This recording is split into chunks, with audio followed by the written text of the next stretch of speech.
Dude, there's 20 birds there. I know. The night before, we put no less than 20 birds to bed, found where their roost tree was right next to the field, and we were right in there the next morning. Unfortunately, we didn't take into account how many hens there were, so the gobblers just hung around those hens and really didn't pay us much attention. Luckily, though, we were able to get a good show for the morning. We decided we needed to pivot, find some more birds for the afternoon, and we had a special guest coming into town, and we were trying to get on some birds. Hi, my name is Daniel Vega. I'm a product manager with Plano Outdoors. I'm up here with Ethan and Tyler. I'm going to chase my first ever Minnesota longbeard.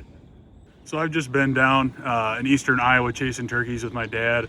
We were out for the first part of this week. Weather just did not cooperate with us. We had thunderstorms, we had tornadoes roll through eastern Iowa. So just drove just about 9 hours to get up here with the boys. So we've got great weather here up in northern Minnesota. We're about to go grab some grub and then go roost some birds.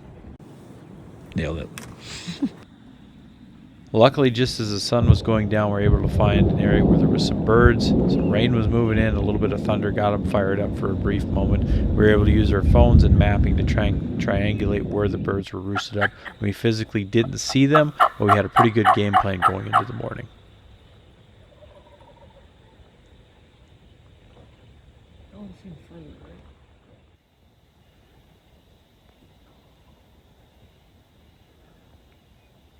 That one sounded really far away.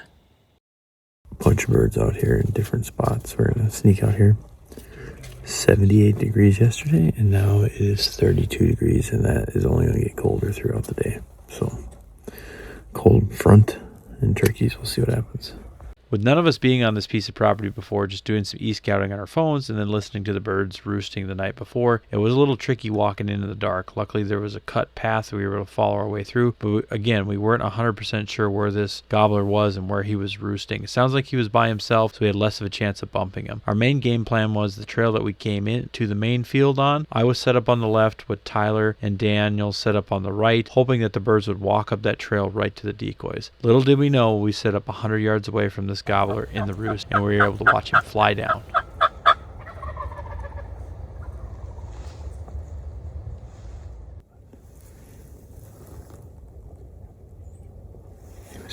He's within 150 yards right now.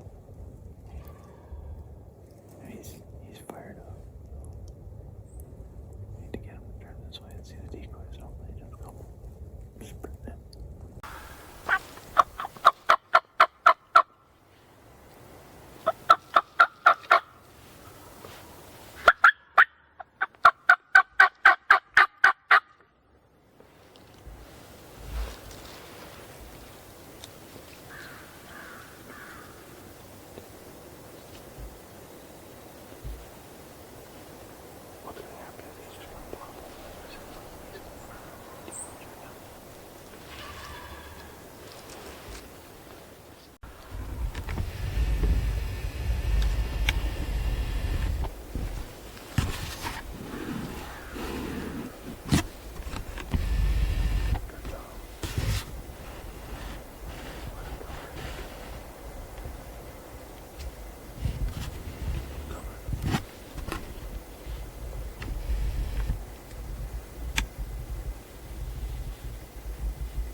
Oh, boys. You got up, took the camera off. I wheeled around to go take off. This leg, numb, and I fell right on my face. He came in strutting perfect, He did. and right up the ridge, and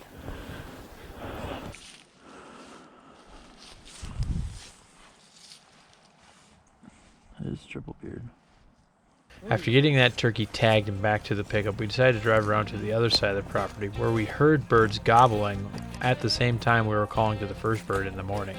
Didn't take very long. We found some birds out strutting in the middle of the field, so we decided to back up and loop way around to get inside the trees and use that for cover to try and get close.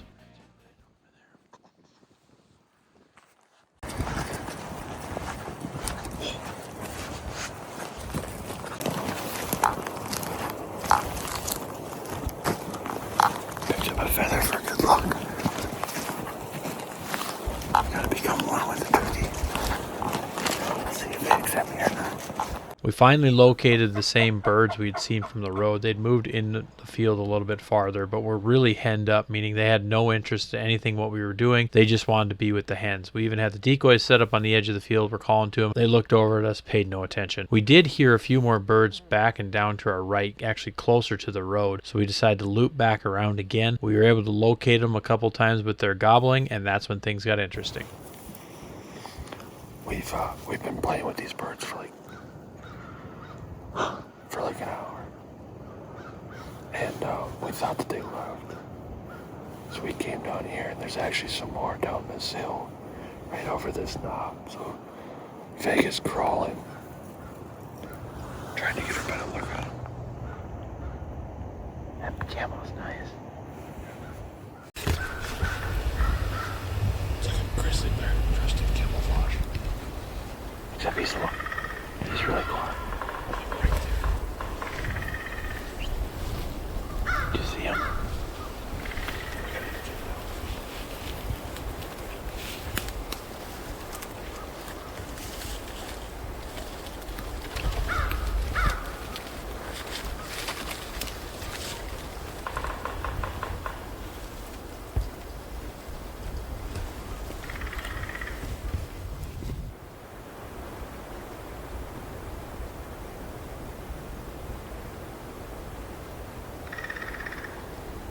There's 3 of them.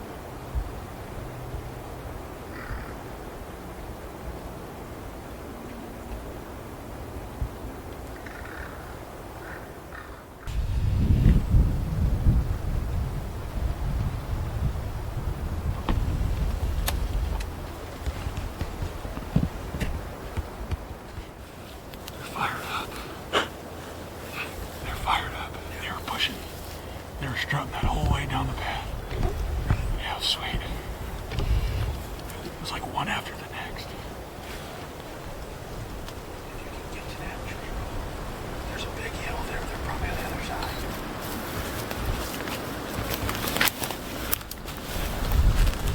Have I mentioned I hate these boots? Not only once. See, I think they're on the other side of that knoll there.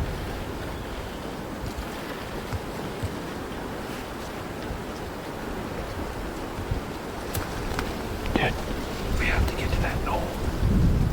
After further discussion, getting to that knoll is exactly what we decided to do. We had to cover some open ground to get up there. We got up there and in position. Dan set up on the far right because in front of us on the other side of the knoll was an actual trail. It looked like a cow trail that led right up there. We were assuming that the turkeys who were down below were going to come to our calling looking for the other turkeys for the hen that Tyler was going to simulate. Hoping path of least resistance would lead those turkeys right up that path, right to where Dan was set up. I was in the middle, Tyler was on the far left.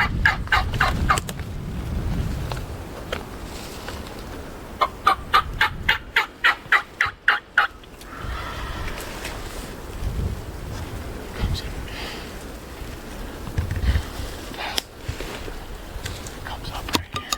Straight down. It's straight down. Now, 45 degrees. I can't see him. Do you want me to peek? It's thick enough.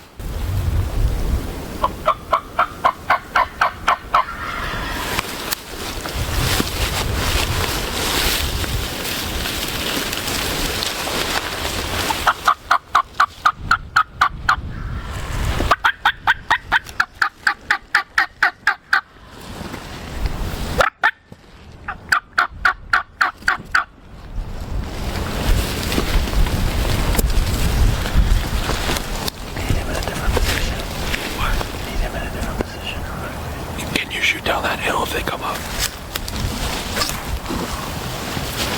Just tell me when.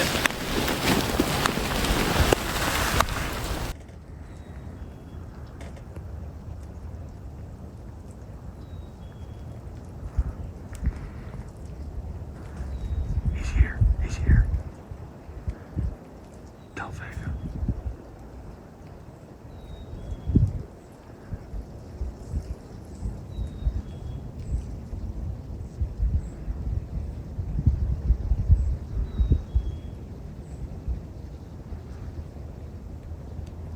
Can you see him?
What actually happened was the complete opposite of what we thought was going to happen.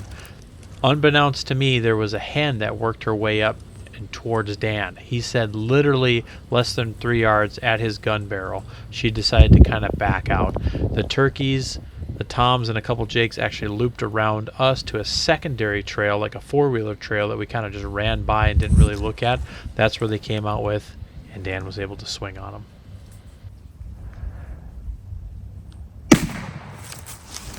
Let's go! They're right there. Come on! Come on! Come on! Oh my god! They came over that knoll in my face and I was like, oh, this is not good. I saw the hen came. That hen was like 8 yards from me, and I slowly put my gun down when she got behind that tree, and then out of the corner of my eye, I looked at you guys and saw those two just slowly. Dude, you're like film him. He kept turning his phone to the left. I was like, oh, that sucks. Through your armpit, I see a red head, and I went, oh my god! And then you turn your phone left again. I'm like, I wonder if he sees. So I'm watching you through the camera. I watch you swing the gun barrel. I'm like, I think they're behind me because I don't know where these birds are. Whoa! Let's look at that thing. They were nice. Those two in the front were nice. What is this one? Huh? Was this one of those first? Yeah. I got the first one that walked through. Dude, that's so sick. In the woods, no freaking decoys. Like, That was one of the coolest hunts I've ever seen. Badass. holy cow! Did you shoot that with the micro? I did. Sick. I'll have to go find that case. Oh, freaking! I didn't even know there's a path there. They came up. Dude, I was sitting right there, and they just came up and they're all just right here. for reference, Tyler's right here filming, and they walked right there. I was filming Vega from there. I was actually about to get a little discouraged, and then literally out of the corner of my eye, I just looked at you two to see what you guys were doing, and there they came out right in front of me. Actually, when I swung my barrel, I got caught on the limb. I was like, oh no, it's about to happen. What in the world? Yeah, when you swung your gun over, I was like, I don't know where they're at, but it looks like he's gonna shoot. And as soon as I spun around, there's turkeys flying away like right behind us, and I was like, what in the world? Dude, I had no idea how he didn't bust me when my gun got stuck so like this, and it was a little bit stiffer. Yeah, we didn't. And when you were crawling, couldn't hear a thing. Nice. First Minnesota bird. First one. Dude, That was a sick hunt. Hard fought. Oh, I thought for sure they were gonna keep going that way, and we're gonna have to set up keep on again. going for 'em, yeah. When they gobbled like 2 or 3 times back, like right in a row, I'm like, oh, they're interested Yeah. now. Oh my god. And the fact that like you got him coming, I got him shooting. Like, oh, Well, I was afraid that if you were gonna pop over and they saw the lens, I know. That's why you're like, film him. I'm like, as long as you can get the kill shot. You're like, yeah. So I like turned the camera sideways and just was watching you. at that point it didn't matter to get the kill shot because we were so freaking pinned down. Yeah. Yeah, we were. No, God damn, I thought that hand was gonna rock right into my barrel, and I was gonna just pull how close was she? like 8 yards. Really? And she was looking. She was So she was like right in front of me. no, she was literally right in front of me. Like, Oh, so she was in between you and me. so I was by that, dead tree that's Yep. kind of broken half with a little bit of white. Yeah. She was like just on the other. If you look at that mound, to where I was. So she was coming up that trail or She whatever. was gonna walk right in my face, and then she had to sense something was up because then she went and followed the rest of them.